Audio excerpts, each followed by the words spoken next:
Salam alaikum wa rahmatullahi wa barakatuh. Allahu Akbar. A pesquisa histórica mostrou que o animismo e a adoração de ídolos pelos povos primitivos de todo o mundo constituem uma subversão da crença unitária original, e que o Deus único do judaísmo, cristianismo e islamismo cresceu em oposição à multiplicidade de deuses, ao invés de evoluir a partir deles. Pode assim dizer-se que é na fase inicial de qualquer tradição que devemos procurar o ensinamento mais puro, resultando necessariamente de um declínio de toda a doutrina que se lhe segue posteriormente. É, pois, sob esta perspectiva que deve também ser examinada a história do cristianismo. A crença inicial num só Deus corrompeu-se, tendo-se aceito então a doutrina da Trindade, a qual deu origem à sua confusão, que afastou cada vez mais o homem da serenidade intelectual. No século seguinte, ao desaparecimento de Jesus, os seus seguidores continuaram a afirmar a unicidade divina, o que é ilustrado pelo fato de O Pastor de Hermas, escrito cerca de 90 depois de Cristo, ter sido considerado pela Igreja um livro revelado. Este é o primeiro dos 12 mandamentos que ele contém.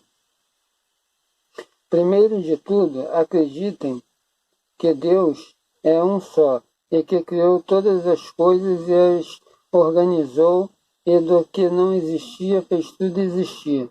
E ele contém tudo, mas nada o contém a ele.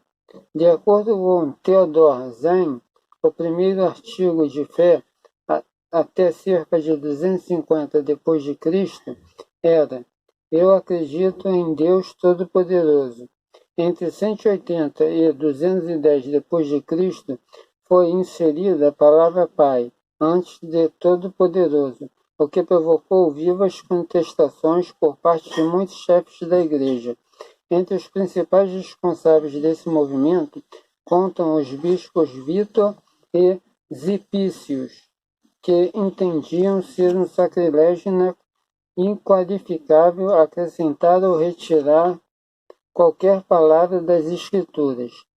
Opunham-se à tendência de considerar Jesus como Deus e sublinhavam a unicidade de Deus tal como foi expressa nos ensinamentos originários de Jesus, defendendo que, embora profeta e muito favorecido pelo Senhor, Jesus era, na sua essência, um homem como os outros. Esta fé era compartilhada pelas igrejas que tinham surgido no norte da África e na Ásia Ocidental. À medida que se expunham, os ensinamentos de Jesus tomavam contato com outras culturas e com elas entravam em conflito, tendo sido assimilados e adaptados por essas culturas e, simultaneamente, sofrido alterações de forma a causar perseguições por parte dos governantes.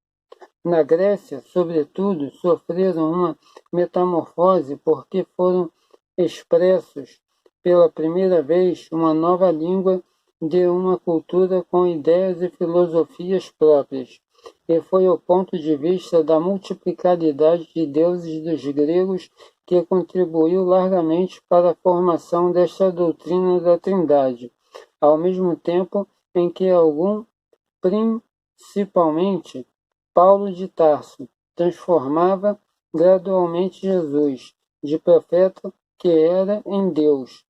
Apenas em 325 depois de Cristo, a doutrina da Trindade foi declarada ortodoxa pelo cristianismo. Ainda assim, alguns dos que subscreveram não acreditavam nela, por não entrarem nas Escrituras nenhuma autoridade a garanti-la. Atanásio, que é considerado o pai desse credo, não estava muito seguro de sua justeza. Admite que, Sempre que forçava a inteligência na meditação da divindade de Jesus, confrontava-se com a ineficácia de seus porfiados esforços, acontecendo que, quando mais escrevia, menos capaz era de expressar os seus pensamentos. E chega mesmo a escrever: não existem três, mas um único Deus. A sua crença na doutrina da Trindade não se baseava na certeza, mas em conveniências políticas e nem necessidades circunstanciais. O papel desempenhado por Constantino, imperador pagão de Roma, que presidiu ao Concílio de Nicéia, mostra bem como aquela decisão ficou a dever a expedientes políticos e a falsos argumentos filosóficos. As florescentes comunidades cristãs constituíam já uma força que Constantino não desejava enfrentar e cujo apoio ao fortalecimento do império era insubmitível. Ao remodelar o cristianismo, Constantino esperava ganhar a simpatia da Igreja e, ao mesmo tempo, acabar com a confusão nela existente, o que constituía uma fonte de ainda maior confusão no seu império. O processo que o levou a atingir parcialmente o seu objetivo pode ser ilustrado por meio de um incidente ocorrido na Segunda Guerra Mundial. Em certa altura, esta próxima à festa islâmica do Id, começou a chegar a Singapura, então sob ocupação japonesa, propaganda da oração de Id, proveniente de Tóquio, anunciando que se tratava de uma ocasião histórica que teria repercussões em todo o mundo islâmico. Após alguns dias, a propaganda foi subitamente suspensa, vindo a se saber de um prisioneiro japonês capturado numa emboscada. Kitojo, o chefe do governo japonês, planeava surgir como o maior reformador islâmico dos tempos modernos, ajustando os ensinamentos do Islã às necessidades dos tempos atuais. Tomava-se para isso necessário, segundo ele, que os muçulmanos deixassem de se orientar a Meca durante a oração e passassem a se orientar a Tóquio, onde estaria sediado o futuro centro do Islã sob a direção de Tojo. Os muçulmanos recusaram esta orientação do Islã e por isso todo o projeto abordou pelo que não foi permitida a oração de Id, nesse ano em Singapura. Tojo tinha compreendido a importância do Islã e desejava usá-la como instrumento de seus desígnios imperialistas, mas não teve êxito. Constantino teve êxito onde Tojo falhou, e Roma substituiu Jerusalém como centro de cristandade paulina. Essa degenerescência dos ensinamentos puros de Jesus, que teve como resultado inevitável a aceitação da multiplicidade de deuses pela cristandade, encontrou sempre antagonistas. Quando em 325 d.C. a doutrina da Trindade foi oficialmente proposta como doutrina ortodoxa cristã, Ários, um dos chefes cristãos do norte da África, ergueu-se contra a aliança do Constantino com a Igreja Católica e recordou que Jesus sempre afirmava a unidade divina. Constantino tentou esmagar enérgica e brutalmente o incômodo povo do Deus único, mas falhou. Ironicamente, embora Constantino tinha morrido como unitário, a doutrina da Trindade se transformou oficialmente na base do cristianismo na Europa. Esta doutrina causou muita confusão, sobretudo entre aqueles a quem se pediu para acreditar sem tentar compreender.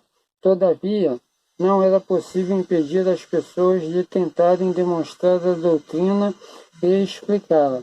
Intelectualmente e em termos gerais, desenvolveram-se 3 escolas de pensamento.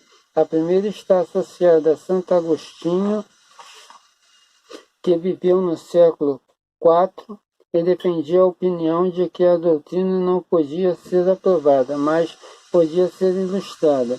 São Vítor, que viveu no século XII, está associado à segunda escola, que defendia ser a doutrina demonstrável e ilustrável.